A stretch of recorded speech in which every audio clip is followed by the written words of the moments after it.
ब्रेकनंतर स्वागत आणि आता बातमी आहे. राज्यातील लोकसभा निवडणुकीच्या तिसऱ्या टप्प्याचं मतदान 5 दिवसांवरती येऊन ठेपलंय. चढलेला पारा आणि राजकारण तापलेलं असताना राज्यभरातील भाविकांनी अक्कलकोटमध्ये स्वामींच्या दर्शनासाठी चांगलीच गर्दी केली आहे. पुणे, मुंबई, अकलूज, माढा, सोलापूर, धाराशिव अशा विविध मतदारसंघातून आलेल्या भाविकांचा आणि मतदारांचा कौल कुणाकडे याचा आढावा घेण्याचा प्रयत्न केला आमचे प्रतिनिधी राहुल झोरी यांनी.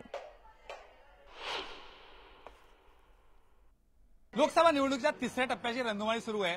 अक्कलकोटमध्ये न्यूज 18 लोकमतची टीम पोहोचली आहे स्वामी समर्थांच्या दारी. मतदानासोबतच भक्त भाविकांसोबतच या सगळ्या नागरिकांचा काय नेमकं कौल आहे. खरं तर राज्यभरात स्वामी समर्थांच्या दर्शनासाठी वेगवेगळ्या भागातून लोक येत असतात. 2 टप्पे पार पडले, तिसरा टप्पा सुरू आहे. आज गुरुवार आहे, एक मोठी गर्दी आहे आणि या गर्दीमध्येच महाराष्ट्राचा देशासोबतच महाराष्ट्राचा नेमकं कौल कोण आहे. आपल्यासोबत काय नागरिक, काय नाव तुमचं? आकाश इंगळे. कोणता मतदारसंघ, कुठून आले, काय? जयसिंगपूर मधून आलोय. मतदारसंघ हातकणंगले. हातकणंगले म्हणजे कोण कोण उमेदवार आहे तिकडे? राज शेट्टी, धैर्यशील माने आणि सत्यजित आबासुर. ओके, बरं. काय म्हणते धैर्यशील माने, काय वातावरण काय तिथं? वातावरण शक्यतो सरोडकरांचं वातावरण आहे तिथं. बरं. आणि लीड नाही ती सरोडकर. पण राजू शेट्टी एवढं चर्चा होते, एवढा मोठा अर्ज केला, धैर्यशील माने चर्चा आहे, माहिती काय वातावरण? माहितीच काय वातावरण नाही. कसं तर लोक पक्ष फोडल्यात वगैरे सगळं झालंय. लोकांची नाराजी आहे बरोबर. त्यामुळे जरा लोकांनी जरा ठाकरे गटाला कौल दिला जरा. पण डायरेक्ट दोघं बाजूला सरकून हेच मध्ये आलं. हो, हेच मध्ये आले.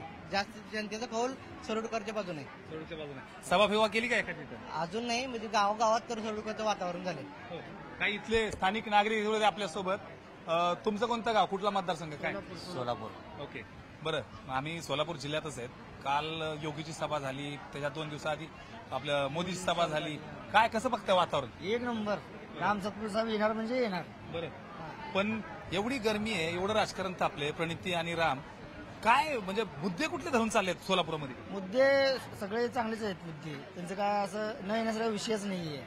मोदींना बघून आम्ही मतदान करणार, बाकी काहीच बघणार नाही. देश हितासाठी आम्ही मतदान करणार. तुम्हाला बोलताना मी थांबलो थोडंसं, कारण आधी ते बोलत होते म्हणून फक्त. पण काय नेमकं मुद्दे असू शकतात मतदानात की ज्या पद्धतीनं वातावरण आहे सगळं? राम सातपुते, मोदीला बघूनच मतदान आहे यावेळेस. रामला बघून नाही, मोदी. अक्कलकोट विकासाचा प्रस्ताव गेलाय, पैसे दणकून येणार आहे, सगळा विकास होते. आवडलंय का सगळं? हो, सर्व आवडलेलं आहे. काय काय होणार आहे त्याचं एवढं मला माहिती देऊ शकत पण जे काय होणार ते चांगले. तुमचं काय म्हणणं आहे? हे मतदानाबद्दल काय, कोणाचं वार आहे काय? सध्या महाविकास आघाडीचे वार आहे इथले. महाविकास आघाडीचं वार आहे. अक्कलकोट, सोलापूर, पुणे. मुंबई पुण्याचे नागरिक देखील आपल्या सोबत आलेले आहेत. ताईंकडे आपण जातोय. आवर्जून दर्शनाला आलात, गुरुवार आहे आज आणि दिवसभर बघितलं तर एवढे लांबून लोक येतात. काय वाटतं एकंदरीत, म्हणजे दर्शनाला तुम्ही आलात पण वातावरण जर बघितलं राज्यातलं, काय परिस्थिती वाटते, काय म्हणतात? राजकारणाबद्दल नको आपण. राजकारण लोक, हरकत नाही. कुठून आले तुम्ही? अकलूज. बरं. माढा, अकलूज, आजूबाजूला सगळं एवढं कधी गरमागरमी बघितली होती का मोहिते पाटील? कसं काय वातावरण तिथं? धैर्यशील मोदी पाटील. एवढं कशामुळे तापलं असेल बरं? काय नेमकं झालं तिथं असं?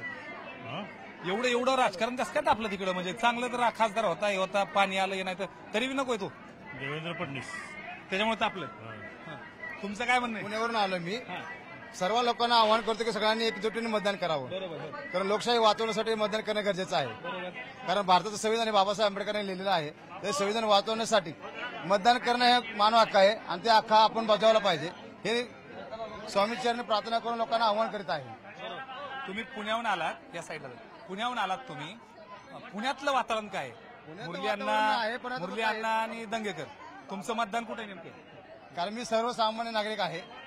हा मतदानाचा अधिकार हा गोपनीय असतो, त्यामुळे मी वातावरण काय तुम्ही म्हणता गोपनीय ठेवा, वातावरण काय? वातावरण आहे परंतु ते सांगणं योग्य नाहीये.